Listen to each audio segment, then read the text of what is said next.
Hello everyone!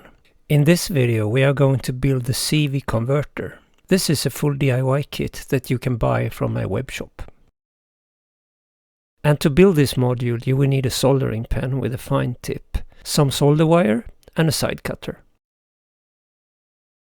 The kit contains the PCB with all SMD components pre-soldered. It also incorporates the PCB front panel and a bag with all the through-hole components that you will need to complete the build. The bag contains all the red, green and yellow LEDs, a power connector, the 3.5mm jacks, latching push-button switches with a white cap and the electrolytic capacitors. Alright, let's get started with the build. The first step is to mount and solder the power connector to the component side of the PCB. Make sure that the pin 1 marker on the connector is aligned with a white silk print marking.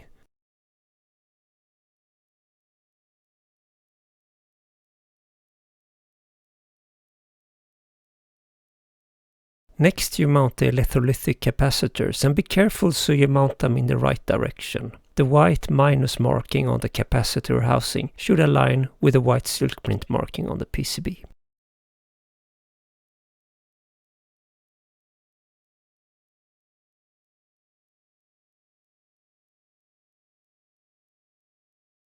Trim the component legs with a side cutter, and with this the component side is finished.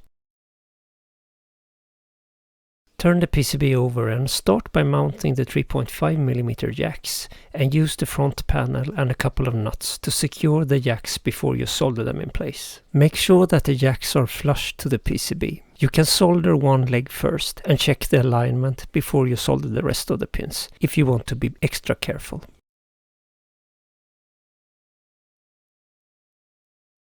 Okay, next we have the latching push-button switches. Here it is important to mount the switch in the right direction. If you study the PCB silk print, you will see that there is a small square between the two top pins.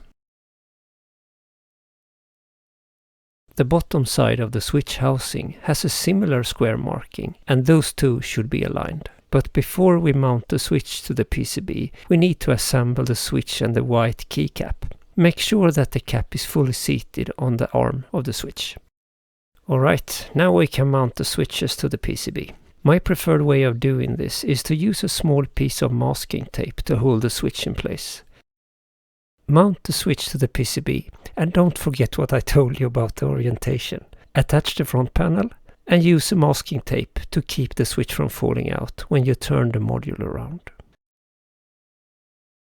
Solder one leg only on each of the switches and check that the switch is fully seated all around. Reheat the solder joint if you need to adjust the switch, but be careful not to heat it too long so it gets destroyed. After you have checked that all the switches is in the correct place, solder the rest of the legs.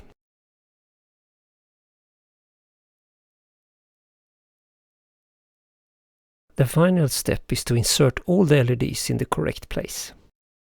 The LEDs have a small flat surface on the bottom flange that should be oriented towards the white silk print marking. Please note that the LEDs have a letter in the white PCB silk print corresponding to the color of the LED in that location. R means red, G means green and Y means yellow. After all LEDs have been inserted, reattach the front panel again and carefully nudge the LEDs into the hole in the front panel. Make sure that they are fully seated and solder one leg first on each LED. Check that it looks good before you solder the second pin.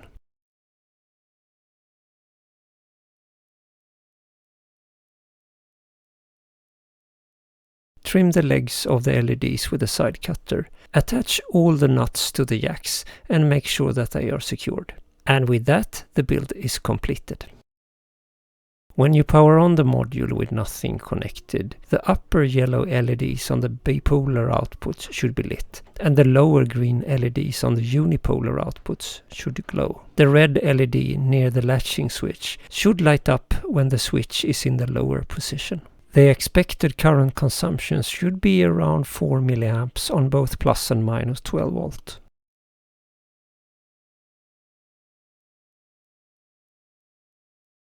To demonstrate how this module works, I will connect an LFO to the bipolar input 3. And as you can see, this input is normal to bipolar input 4. That's why there is activity on both channels.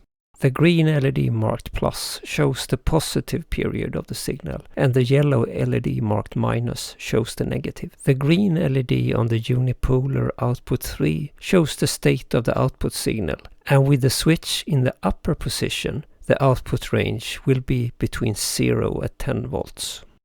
If we press the range switch, the red LED will come on and the output range will change to between 0 and 5 volts. This might not show up so well on the video, but the green LED will glow a little bit less when the range is set to 5 volt. So this is the bipolar to unipolar converter, and to showcase the unipolar to bipolar part, I will simply connect unipolar out 4 to bipolar input 1 with a patch cable.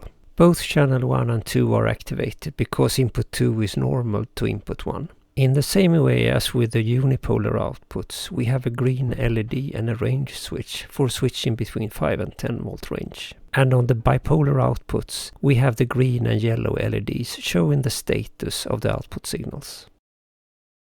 Good luck with your build, and I hope that you find this utility module useful in your case. Thank you for watching, and I'll see you soon again. Bye for now.